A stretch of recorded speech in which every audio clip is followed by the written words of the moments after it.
So I think change was quite clearly, if you're following the campaigns, was clearly at the heart of the Labour manifesto. It's the one thing they sort of mainly campaigned on, and so as you would expect, really, there's an expectation to deliver real change within the public sector, um, and there's going to be a lot of scrutiny as to how they go about that. You read the Labour manifesto, and there was a lot of criticism during the campaign that there was that a lot of it was quite light on detail.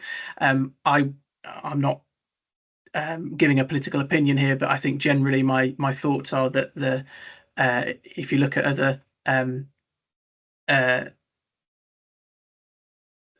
other uh, campaigns in the past, they've also been quite light on these types of things because they're often a government in waiting. And so, my point being is, there's still a lot to be seen in terms of how they're going to implement this change. But the way that they're going to actually go about this is growing the economy. That's the main thing that a lot of the Labour MPs are talking about at the moment. That's how they're going to afford the money that needs to be spent on the things that need to help them achieve their goals. So growing the economy requires multifaceted strategies, lots of innovation, infrastructure development, workforce enhancements. There's going to be lots of different ways that they're going to go about actually delivering this change. But as James Le Tissier has just mentioned, IT and tech are going to be right at the heart of all of that. But just to go through a couple of,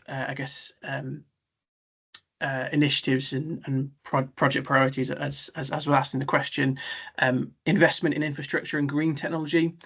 So infrastructure development, boosting spending on transportation, digital connectivity, housing, enhancing sort of productivity and creating jobs, sort of pushing modern infrastructure, creates business and supports economic growth. So all of that stuff is going to enable the economy to grow, enable the public sector to get better.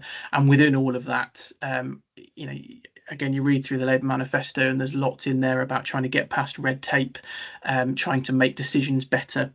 I think it's one of the things that we are not very good at as a country is productivity. We're not very good at, generally we're quite low in the EU at making decisions and finishing projects as quickly as other countries. And so that's one of the things that Keir Starmer is going to really try and push, is to stop wasting money and deliver projects better. And I think that's all going to enhance the market in terms of jobs. And then green technologies and renewables energies as well. Investing in renewables is going to be, again, right at the heart of what they're trying to achieve. There's Great British Energy, which they're creating. And, there was a lot of disappointment when Keir Starmer sort of reneged on the 80 billion or whatever it was that he promised. But again, if you read the manifesto, there's clearly going to be a lot of wealth creation around green technologies. And I think investing in that is going to be one of the things that a lot of the private sector are going to be doing. But again, there's going to be a lot of job creation within public sector as well. Moving on, support and innovation and entrepreneurship is going to be another key factor.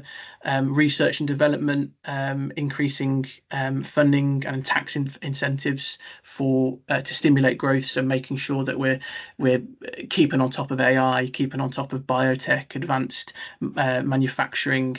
Again, encouraging public and private partnerships to leverage expertise and resources.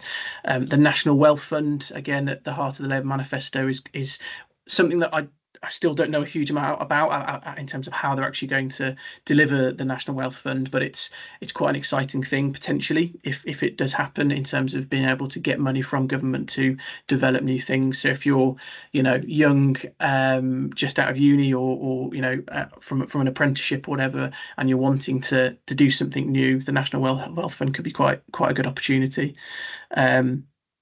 Moving on, workforce development and education. Again, skills training and education, focusing on STEM, focusing on making adaptability, so making sure that the public sector, civil servants and people working in the public sector can adapt to new ways of working, whether that be agile, whether that be AI, whatever it might be. There's going to be money there that's going to be spent on making sure that we're more up to date.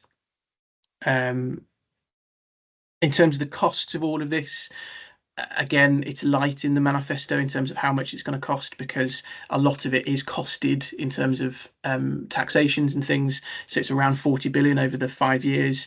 So you can break that up over the years, obviously, but there will be more money spent. There's going to be more taxation, probably, and so huge amounts of investment, lots of opportunities.